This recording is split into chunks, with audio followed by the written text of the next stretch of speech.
le nez devant un miroir et il y a une jeune dame, beaucoup plus jeune que moi, devant un autre miroir, mais qui me toise à croire qu'on était des rivales.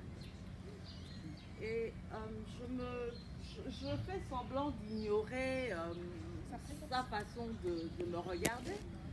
Mais je me dis que non, on ne va pas sortir de là comme ça quand même. Donc, à un moment, je lui demande, mademoiselle, vous avez un problème?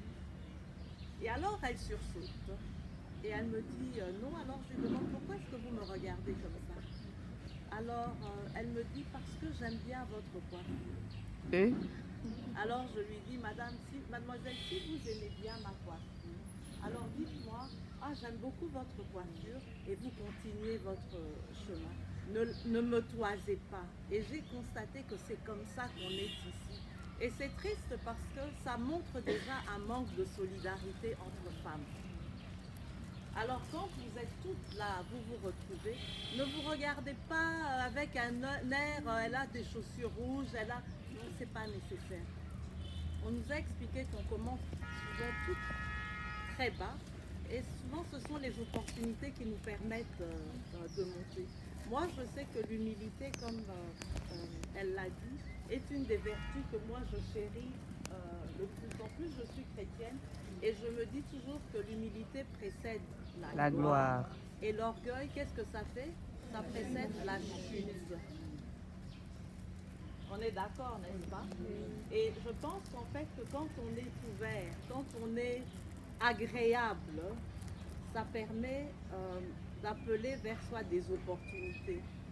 Mesdames ont parlé ici du fait qu'elles recherchaient des personnes agréables, souriantes.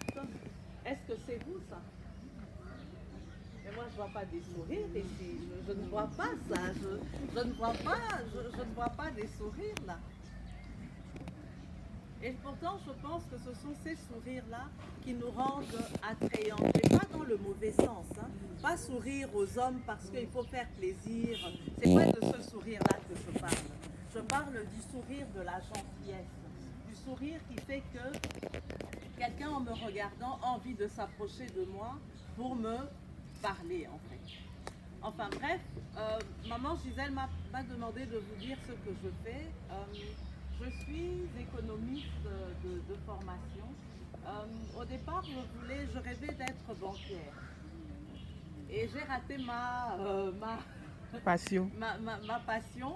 Je ne sais même pas si je l'ai raté, mais j'ai eu une autre opportunité dans la vie. Et je vais même peut-être vous faire rire, mais j'avais même à l'époque, il y a très longtemps, passé une interview à la Standard Bank.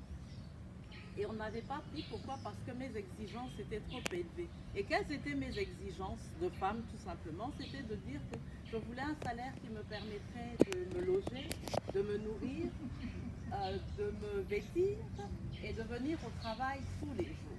Et la personne qui m'avait interviewée avait trouvé que j'étais trop exigeante, alors que je pense que ce sont des exigences de base en fait. Mais bref, plus de 25 ans après, me voilà maintenant administrateur aussi à la Standard Bank. Au C'est pour vous conseil dire que d'administration. parfois il ne faut pas toujours, L'ironie de la vie, hein? d'insister. Mais surtout ce qui s'est passé, c'est que je me suis retrouvée dans le secteur minier et je le dirais par hasard, comme on le dirait, mais moi je le dirais par la grâce en fait. Je me suis retrouvée dans un secteur qui était un secteur tout à fait masculin. Et j'y ai travaillé pendant plus de 25 ans. J'ai travaillé pour des plus grands groupes miniers. J'allais sur terrain, je dormais sous des tentes. Et pourquoi? Parce que je voulais absolument que les hommes comprennent qu'il ne s'agissait pas que d'un travail d'homme, mais que même en tant que